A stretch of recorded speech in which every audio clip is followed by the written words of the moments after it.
ಖಾತೆದಾರನು ತನ್ನ ಕಾರ್ಡ್ ಬಳಸಿ ಟೆಲ್ಲರ್ ಯಂತ್ರವನ್ನು ನಿರ್ವಹಿಸಿದಾಗ ಎಟಿಎಂ ಕಾರ್ಡ್ನಲ್ಲಿರುವ ದತ್ತಾಂಶವನ್ನು ಸಂಗ್ರಹಿಸಲು ಸ್ಕೀಮರ್ ಅನ್ನು ಮತ್ತು ಪಾಸ್ವರ್ಡ್ ಅನ್ನು ಪಡೆಯಲು ಕ್ಯಾಮೆರಾವನ್ನು ಬಳಸಲಾಗಿದೆ. ಆ ನಂತರ ಸಂಗ್ರಹಿಸಲಾದ ದತ್ತಾಂಶವನ್ನು ಬ್ಯಾಂಕಿನ ಗ್ರಾಹಕರ ಖಾತೆಯಿಂದ ಅವರಿಗೆ ಗೊತ್ತಿಲ್ಲದಂತೆ ಹಣ ತೆಗೆಯಲು ಕಾರ್ಡ್ಗಳನ್ನು ನಕಲು ಮಾಡುವುದಕ್ಕಾಗಿ ಬಳಸಲಾಗಿದೆ. ಈ ರೀತಿಯಲ್ಲಿ ಎಸಗಿದ ಅಪರಾಧವು ಭಾರತ ದಂಡ ಸಂಹಿತೆಯ 468ರ ಅಂಶಗಳಿಗೆ ಸರಿಹೊಂದುತ್ತದೆ, ಏಕೆಂದರೆ ನಿಜವಾದ ಕಾರ್ಡ್ ಹೊಂದಿರುವವರು ತಮ್ಮ ವಹಿವಾಟು ಸಂಪೂರ್ಣವಾಗಿ ಸುರಕ್ಷಿತವಾಗಿದೆ ಎಂಬ ನಂಬಿಕೆಯ ಅಡಿಯಲ್ಲಿ ಯಂತ್ರವನ್ನು ನಿರ್ವಹಿಸುತ್ತಾರೆ. ಆದರೆ ಅವರಿಗೆ ಗೊತ್ತಿಲ್ಲದೆ ಕಾರ್ಡ್ನಲ್ಲಿನ ದತ್ತಾಂಶವನ್ನು ಸ್ಕಿಮ್ಮರ್ನಿಂದ ಸೆರೆಹಿಡಿಯಲಾಗಿದೆ. ಈ ಕಾರ್ಯರೀತಿಯು ಅಪ್ರಾಮಾಣಿಕವಾಗಿ ಎಟಿಎಂ ಕಾರ್ಡ್ ಹೊಂದಿರುವವರನ್ನು ಹಾಳಾಗಿರುವ ಟೆಲ್ಲರ್ ಯಂತ್ರವನ್ನು ನಿರ್ವಹಿಸಲು ಪ್ರೇರೇಪಿಸುತ್ತದೆಯಲ್ಲದೆ ಬೇರೇನಲ್ಲ. ಈ ರೀತಿಯ ಅಪರಾಧದಲ್ಲಿ ಭಾರತ ದಂಡ ಸಂಹಿತೆಯ 468ನೇ ಪ್ರಕರಣದ ಅಡಿಯಲ್ಲಿ ಅಪರಾಧಕ್ಕಾಗಿ ಎಲ್ಲ ಅಗತ್ಯ ಅಂಶಗಳು ಪ್ರಸ್ತುತವಾಗಿದ್ದರೂ ಮಾಹಿತಿ ತಂತ್ರಜ್ಞಾನ ಅಧಿನಿಯಮ ಜಾರಿ ಬಂದ ನಂತರ ಭಾರತ ದಂಡ ಸಂಹಿತೆಯ 420 ಮತ್ತು 468ನೇ ಪ್ರಕರಣದ ಅಡಿಯಲ್ಲಿ ಅಪರಾಧಗಳ ಅಗತ್ಯ ಅಂಶಗಳು 66C ಮತ್ತು 66D ಪ್ರಕರಣದ ಅಡಿಯಲ್ಲಿ ಅಂತರ್ಗತವಾಗಿರುತ್ತವೆ.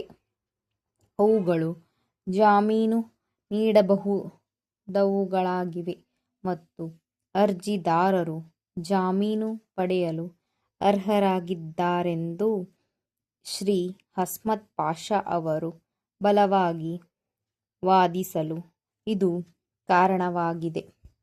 ಅದೇನೇ ಇರಲಿ, ಇಲ್ಲಿ ವ್ಯವಹರಿಸಬಹುದಾದ ಇನ್ನೊಂದು ಪ್ರಮುಖ ಅಂಶವಿದೆ. ಪ್ರಾಸಿಕ್ಯೂಷನ್ ಪ್ರಕಾರ ಅರ್ಜಿದಾರರು ಈ ರೀತಿಯ 60 ಪ್ರಕರಣಗಳಲ್ಲಿ ಭಾಗಿಯಾಗಿದ್ದಾರೆ. ಕೇಸ್ ಡೈರಿಯಲ್ಲಿ 44 ಪ್ರಕರಣಗಳ ಪಟ್ಟಿಯಿದೆ. ಆದರೆ ಶ್ರೀ ಹಸ್ಮತ್ ಪಾಷಾ ಅವರ ಪ್ರಕಾರ ಅರ್ಜಿದಾರನನ್ನು ಕೇವಲ 4 ಪ್ರಕರಣಗಳಿಗೆ ಸಂಬಂಧಿಸಿದಂತೆ ಮಾತ್ರ ಬಂಧಿಸಲಾಗಿದೆ ಮತ್ತು ಅವರಿಗೆ 2 ಪ್ರಕರಣಗಳಲ್ಲಿ ಜಾಮೀನು ನೀಡಲಾಗಿದೆ. ಅಪರಿಚಿತ ಆರೋಪಿಗಳ ವಿರುದ್ಧ 60 FIR ಕೇಸುಗಳನ್ನು ದಾಖಲಿಸಲಾಗಿದೆ ಮತ್ತು ಅರ್ಜಿದಾರರ ಬಂಧನದ ನಂತರ ಆಕೆಯು ಆ ಎಲ್ಲ ಪ್ರಕರಣಗಳಲ್ಲಿ ಭಾಗಿಯಾಗಿರುವುದಾಗಿ ತಪ್ಪೊಪ್ಪಿಕೊಂಡಿದ್ದಾಳೆ. ಆದರೆ ಆಕೆಯ ಬಂಧನವು 4 ಅಥವಾ 5 ಪ್ರಕರಣಗಳಿಗೆ ಸಂಬಂಧಿಸಿದಂತೆ ಮಾತ್ರ ಎಂದು ಮಾನ್ಯ ಸರ್ಕಾರಿ ವಕೀಲರು ಹೇಳಿದ್ದಾರೆ. ಆಕೆಯ ವಿರುದ್ಧ ಕನಿಷ್ಠ 4 ಪ್ರಕರಣಗಳಿವೆ ಮತ್ತು ಆಕೆಗೆ 2 ಪ್ರಕರಣಗಳಲ್ಲಿ ಜಾಮೀನನ್ನು ನೀಡಲಾಗಿದೆ ಎಂದರೆ ಅವಳಿಗೆ 2 ಪ್ರಕರಣಗಳಲ್ಲಿ ಜಾಮೀನು ನೀಡಲಾಗಿದೆ ಎಂದರ್ಥ. ದಂಡ ಪ್ರಕ್ರಿಯಾ ಸಂಹಿತೆಯ 436 ಅಥವಾ 437ನೇ ಪ್ರಕರಣಗಳ ಅಡಿಯಲ್ಲಿ ಆಕೆಗೆ ಜಾಮೀನು ನೀಡಿರಬಹುದು. ಆದರೆ ಶ್ರೀ ಹಸ್ಮತ್ ಪಾಷಾ ಅವರ ವಾದಗಳ ಪ್ರಕಾರ ಪ್ರಸ್ತುತ ಈ ರೀತಿಯ ಪ್ರಕರಣದ ಅಡಿಯಲ್ಲಿ ದಂಡ ಪ್ರಕ್ರಿಯಾ ಸಂಹಿತೆಯು 436ನೇ ಪ್ರಕರಣದ ಅಡಿಯಲ್ಲಿ ಸಂಪೂರ್ಣವಾಗಿ ಜಾಮೀನು ಪಡೆಯುವಂತಾಗಿದೆ. ಭಾರತ ದಂಡ ಪ್ರಕ್ರಿಯಾ ಸಂಹಿತೆಯ ಪ್ರಕರಣದ ಅಡಿಯಲ್ಲಿ ಮಾತ್ರ ಇದು ಅನ್ವಯಿಸುವುದಿಲ್ಲ. ದಂಡ ಪ್ರಕ್ರಿಯಾ ಸಂಹಿತೆಯ 436 ಪ್ರಕರಣದ ಅಡಿಯಲ್ಲಿ ಅನ್ವಯಿಸುತ್ತದೆ ಎಂದು ಭಾವಿಸಿ ಒಬ್ಬ ವ್ಯಕ್ತಿಯು ಪದೇ ಪದೇ ಜಾಮೀನನ್ನು ನೀಡಬಹುದಾದ ಅಪರಾಧಗಳನ್ನು ಮಾಡಿದರೆ ಅವನು ಅಥವಾ ಅವಳು ಪ್ರತಿ ಬಾರಿಯೂ ಜಾಮೀನಿಗೆ ಅರ್ಹರಾಗುತ್ತಾರೆಯೇ ಎಂಬುದು ಕೇಳಬೇಕಾದ ಪ್ರಶ್ನೆಯಾಗಿದೆ. ಜಾಮೀನಿನ ಮೇಲೆ ಬಿಡುಗಡೆಯಾದ ವ್ಯಕ್ತಿಯು ಹಾಜರಾಗುವ ಸಮಯ ಮತ್ತು ಸ್ಥಳಕ್ಕೆ ಸಂಬಂಧಿಸಿದಂತೆ ಜಾಮೀನಿನ ಷರತ್ತುಗಳನ್ನು ಉಲ್ಲಂಘಿಸಿದರೆ ದಂಡ ಪ್ರಕ್ರಿಯಾ ಸಂಹಿತೆಯ 436 ಸಬ್ಕ್ಲಾಸ್ 1ನೇ ಪ್ರಕರಣದ ಅಡಿಯಲ್ಲಿ ನೀಡಲಾದ ಜಾಮೀನನ್ನು ರದ್ದುಗೊಳಿಸಬಹುದು ಎಂದು ದಂಡ ಪ್ರಕ್ರಿಯಾ ಸಂಹಿತೆಯ 436 ಸಬ್ಕ್ಲಾಸ್ 2ನೇ ಪ್ರಕರಣದ ಅಡಿಯಲ್ಲಿ ಯೋಜಿಸುತ್ತದೆ.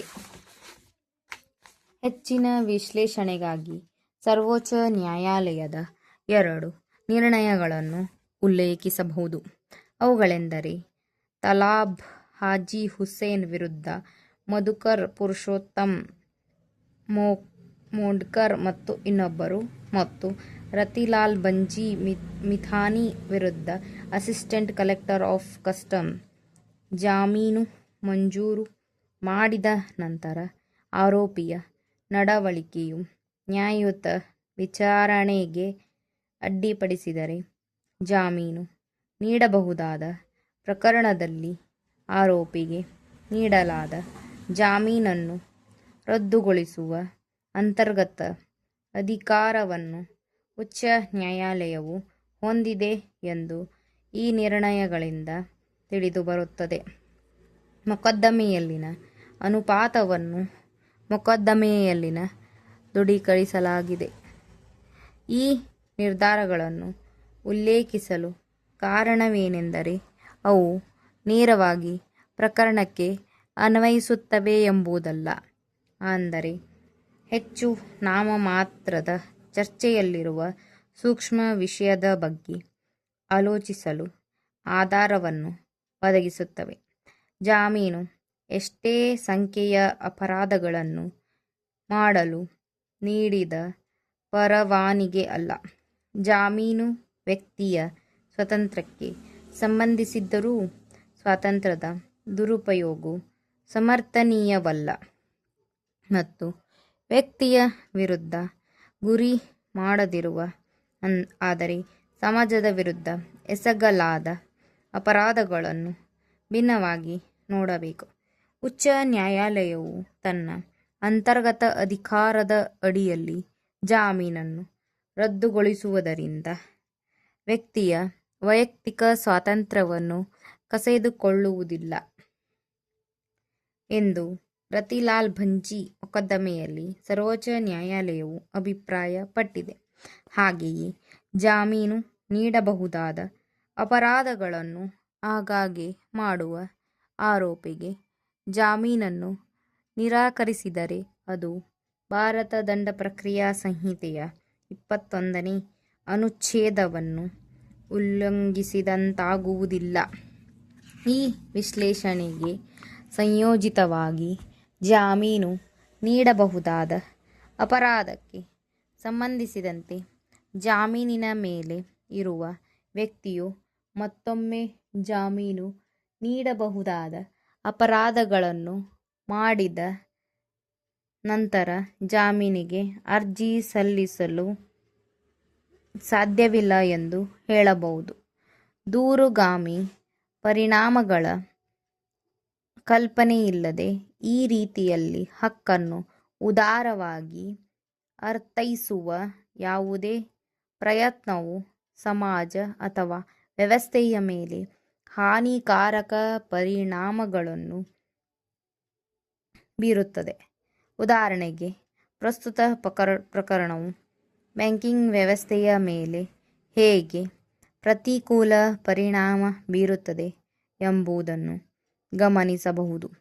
ಆದುದರಿಂದ ಆರೋಪಿಯು ಪದೇ ಪದೇ ಜಾಮೀನು ನೀಡಬಹುದಾದ ಅಪರಾಧವನ್ನು ಮಾಡಿದಾಗ ದಂಡ ಪ್ರಕ್ರಿಯಾ ಸಂಹಿತೆಯ 436ನೇ ಪ್ರಕರಣದ ಅಡಿಯಲ್ಲಿ ಜಾಮೀನು ಪಡೆಯುವ ಹಕ್ಕು ಪರಿಮಿತಿಗೊಳಪಡುತ್ತದೆ.